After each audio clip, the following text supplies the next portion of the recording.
This is the performance summary for week 4 of 2025. Let's start by inputting the starting and ending balances. Starting balance was on Friday, January 17th, 31,417. And the ending balance was on Jan 24th, 31,901. So last week was not bad. I made $484 profit, which is a percentage gain of 1.54%. And let's now put in the theoretical trades. I go to the website here, which is updated every week with the latest trades. So these are the 5 trades. So the theoretical P&L for last week was 1.6, pretty close to actual. And let's look at each trade one by one here. First one was Apple, where we lost 0.5%. So Apple is this is how it looks over the longer term. And so the strategy liked it because it had strong relative strength compared to the other stocks in the S&P 100 universe.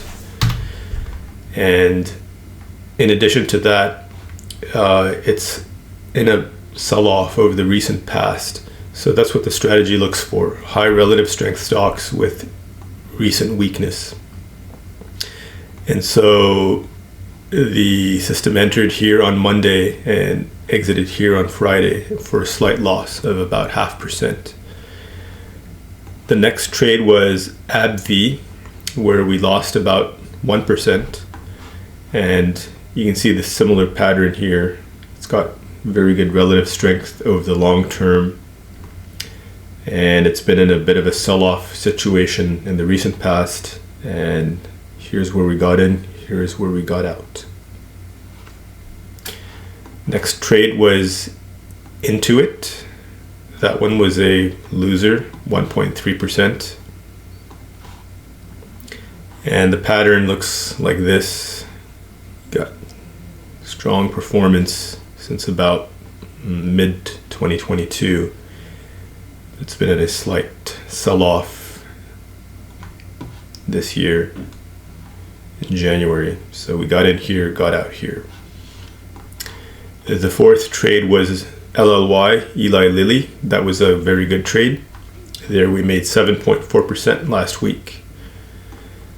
And Lilly's been a fantastic stock over the past couple of years or so, as have several other large cap biotechs.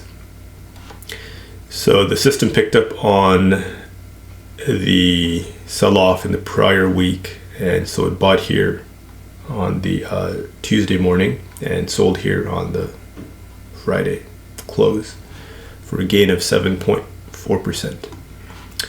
And the last one was United Health. That was a winner as well. We made about 3.5% on that one. So this is a long-term picture of United Health, and it had a sell-off the prior week. So we bought here on Tuesday and sold here Friday. Now let's input the ending balance into our cumulative tab.